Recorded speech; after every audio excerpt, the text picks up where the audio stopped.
दोस्तों नमस्कार। आज दिन 8 नवंबर 2025 पॉली मेडिक्योर लिमिटेड कंपनी ने अपने Q2 FY26 के रिजल्ट्स अनाउंस कर दिए हैं। इस वीडियो में हम रिजल्ट्स को स्टडी करते हैं। Total income for the quarter on consolidated basis निकल के आई है 477.82 करोड़, जो कि पास्ट क्वार्टर में थी 445.32 crore and in last year for the same quarter 446.11 crore. Total income में हमें क्वार्टर ऑन क्वार्टर 7.29% की इंक्रीमेंट, जबकि वाई ऑन वाई बेसिस 7.10% की इंक्रीमेंट दिखाई देती है। टोटल एक्सपेंसेस की तरफ अगर हम देखें, टोटल एक्सपेंसेस निकल के आए हैं 357.10 करोड़, जो कि पास्ट क्वार्टर में थे 323.70 crore and in last year for the same quarter 328.88 crore.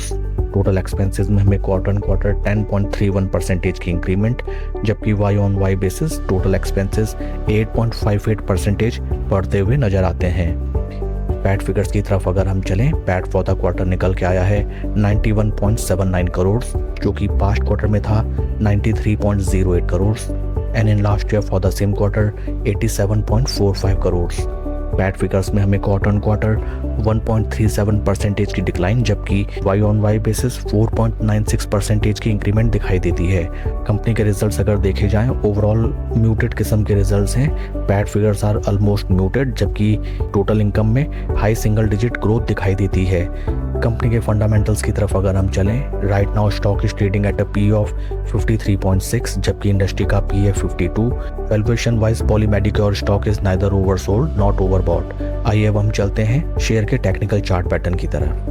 This is daily time frame chart pattern. यहाँ पे हमें नजर आता है दैट शेयर ने जो अपने हाई प्राइस लगाए थे in the month of November 2024, वहाँ से एक तरफा गिरावट एंड राइट नाउ स्टॉक हमें लगभग 44% के ड्रॉडाउन में ट्रेड करता हुआ नजर आता है।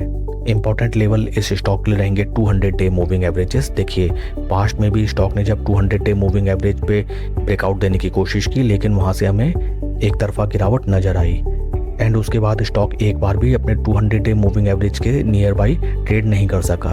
इस स्टॉक में अगर आपको नई पोजीशन बनानी है, then first of all you have to wait till stock breaches 200 day moving average and 200 day moving average को रेस्पेक्ट करते हुए स्लो स्टडी जब स्टॉक ऊपर चलने लगे, at that point of time इस स्टॉक में पोजीशन बना के बेहतरीन रिटर्न्स हम जनरेट कर सकते हैं। साथ ही साथ इस स्टॉक में अगर आपकी एग्जिस्टिंग पोजीशन है, देन एट प्रेजेंट आपको एटलीस्ट एवरेजिंग करने से बचना चाहिए till a clear trend emerges in this stock. That's all for the video, friends. Please like and subscribe my channel.